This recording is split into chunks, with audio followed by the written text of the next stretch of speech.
Kagulat World, ang mga tunay na kuwento ng panggugulat sa mundo ay hindi palaging nangyayari sa malalaking arena ng NBA.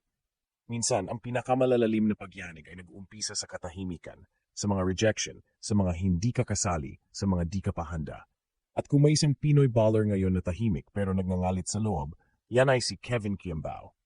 Sa kabila ng kanyang malupit na season sa UAAP, kung saan tinanghal siyang MVP, nagpakitang gilas bilang point forward at naging simbolo ng modernong Pinoy basketball, wala si Kevin sa anumang Summer League roster ngayong Hulyo.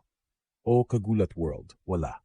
Kahit na present siya sa Sacramento nung nakaraang linggo, kahit na sinubukan niyang makisama sa environment, hindi siya nasama sa kahit anong final lineup ng NBA Summer League teams. Pero hindi ito ang katapusan ng kanyang NBA dream. Ito lang ang panimulang sipa ng isang bagong yugto at posibleng ito rin ang pasabog na ikagigising ng buong mundo.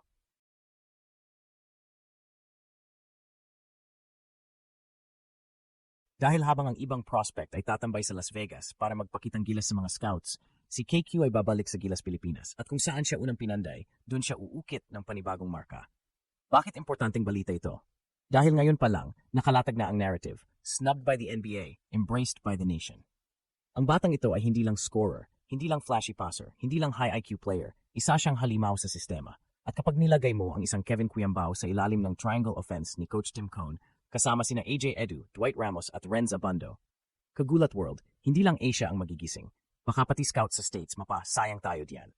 Ang irony pa nito, Kagulat World, sa FIBA Asia Cup 2025 qualifiers, baka yung mga big men ng kalabang bansa na mas nauna pang napansin ng NBA. Sila pa ngayon ang babanggain ni Cake. At kapag pinakitaan niya ng isang behind-the-back pass, tapos no-look dish sa ilalim habang binabangga ang import ng Iran o Korea. Aba, ewan ko na lang kung hindi mapakamot ang mga scouts ng Sacramento, Miami o kahit G League Ignite. So anong ibig sabihin nito? Simple lang, hindi nabubuo ang kwento ng isang great player sa loob lang ng NBA. Minsan, mas malalim ang hugot kapag galing sa pagkakait. Mas malupit ang gigil kapag hindi ka pinansin. At kapag dumating ang araw na tinawagan ulit si Kevin para sa isang NBA camp o exhibit tryout, malamang ang una niyang ipapadala ay highlights mula sa FIBA Asia Cup. Pero sapat ba ang Gilas platform para muling isampa ang pangalan ni Kevin Quiambao sa international radar? Pwedeng dito na magsimula ang tunay na shockwave. At dapat pang matakot ang mga kalaban dahil ang Kevin na uhaw ay mas mapanganib kaysa sa Kevin na komportable. Pag-uusapan natin ang posibleng role ni KQ sa Gilas lineup at paano niya gagamitin ang international stage para iangat hindi lang ang sarili, kundi ang buong Pilipinas. Kagulat World, kung may isang bagay na pabor kay Kevin Quiambao ngayon, hindi ito hype, kundi sistema. Sa ilalim ni Coach Tim Cone, ang Gilas Pilipinas ay hindi umaasa sa isolation plays o individual heroics.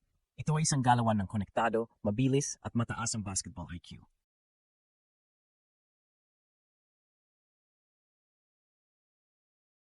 At kung merong Pinoy player na isinilang para sa ganitong klaseng setup, walang duda, si Kevin yan. Sa triangle offense ni Coach Tim, importante ang player na marunong magbasa ng depensa, kayang pumasa, pumwesto, at umatake sa tamang oras. Hindi mo kailangan maging pinakamabilis, hindi mo kailangan maging pinakamatangkad, kailangan mong mag-isip, kailangan mong mag-react, kailangan mong mag-adjust. At kung may isang player sa pool ngayon na kaya to in his sleep, si KQ yun. Imagine mo ito, nasa weak side si Kevin. Nag-pop out si Dwight Ramos, nag-slip cut si AD, biglang pinulot ni KQ ang bola, dalawang dribble, no-look bounce pass kay RJ sa baseline. Easy 2. Ilang team sa Asia ang kayang sundan yan? Ilan ang kayang bumasa sa ganong klase ng galaw sa loob ng 5 segundo? Pero hindi lang playmaking ang dalang bagyo ni Quiambao. Sa depensa, underrated to. Maaring hindi siya rim protector tulad ni Japeth o AJ, pero sa rotations, closeouts at help defense, nasa tamang lugar siya lagi. Kaya niyang bantayan ang kalaban sa switch, kaya niyang box out ang mas malaki, at kaya niyang bawiin ang possession sa mga small details na hindi agad napapansin ng stat sheet. At dahil dito, Kagulat World, nagiging mas delikado ang Gilas. Bakit? Kasi hindi lang tayo umaasa sa pure bigs. Hindi lang tayo umaasa sa guards. Meron tayong hybrid na pasabog, si KQ. At kung sakaling mapabilang siya sa Final 12 ng FIBA Asia Cup, ito na ang pagkakataon niya para ipakita sa buong mundo na nagkamali ang NBA. Na sa halip na pagdudahan siya dahil galing lang daw siya sa UAAP, dapat ay kinatakutan na siya sa level ng international basketball. Habang ang ibang NBA scouts ay busy sa Las Vegas nanonood ng flashy dunkers, baka may isa o dalawa sa kanila ang makasilip ng FIBA Asia Cup stream at biglang mapahinto, who's that Filipino forward with the court vision? Wait, he's not in the Summer League. Oh no, we missed this guy. At doon, Kagulat World, magsisimula ang lindol. Hindi na siya kailangang lumipad sa States para lang mapansin. Siya mismo ang dahilan kung bakit gagalaw ang mapa. Pero sapat ba ang pasab na to para makabalik siya sa NBA radar? Makakasabay ba siya sa bilis ng international competition kung hindi siya fully exposed sa pro-level tempo? At ano ang mangyayari kung magtuloy-tuloy ang breakout niya? May pipila bang G-League team, Euro squad, o posibleng two-way contract? Pag-uusapan natin ang mga senaryong maaring sumunod kapag sumabog si Kevin Quiambao sa Asia Cup at paano nito mababago ang tingin ng mundo sa Pinoy talent. Kagulat World, kapag pinagsama mo ang gigilang dala ng pagkakasnub, ang sistema ni Coach Tim Cone at ang basketball IQ ng isang Kevin Quiambao, isang bagay lang ang maaring mangyari, isang pasabog na hindi makakalimutan ng Asia at baka pati ng NBA. Dahil sa totoo lang, kapag napunta ka sa tamang stage sa tamang panahon, ang isang galaw mo lang ay pwedeng magbago ng buong trajectory ng career mo. At para kay KQ, ang FIBA Asia Cup 2025 ay maaring maging golden ticket pabalik sa NBA spotlight. Hindi natin sinasabi na automatic, kukunin na siya ng NBA team. Pero ito ang simula ng ganti. At hindi basta ganti, ito ang klase ng pagbawi na hindi maingay pero malalim. Habang ang ibang players ay umaasa sa highlights para mapansin, si Kevin ay pwedeng pumasok sa top 5 ng efficiency rating ng FIBA. Habang ang ibang Summer League guys ay naghahanap pa ng identity, si Kevin ay may konkretong role na hybrid forward, point big, modern Pinoy mismatch machine. At kung sakaling magtuloy-tuloy ang breakout niya sa Gilas, ito ang pwedeng mangyari. G-League in post-FIBA. Maraming scouts ang nakatingin sa FIBA events para sa mga hidden gems. Kung biglang mag-average si Kevin ng 13.75 sa Asia Cup, may mga G-League teams na maglalatag ng Exhibit 10 contract o kahit invite sa training camp. Kung hindi man Summer League ngayon, baka NBA preseason sa Setyembre.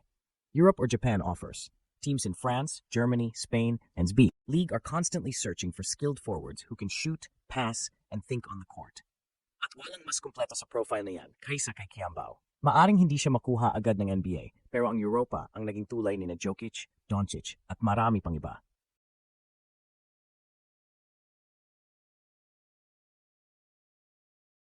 Philippine Basketball Renaissance. Kung sumabog si KQ sa international play, mabubuksan ulit ang tanong, bakit hindi natin kinikilala agad ang talento na meron na tayo? Bakit kailangan pa nilang mapatunayan sa labas bago mapansin sa loob? At ito ang mas matindi, Kagulat World. Kung magtagumpay si Kevin Quiambao sa FIBA stage, magkakaroon siya ng boses. Isang boses na hindi lang para sa sarili, kundi para sa buong henerasyon ng Pinoy ballers na laging sinasabihang, di ka NBA type. Pero sino ba ang nagsabing kailangan mong maging NBA type para makagulat sa mundo?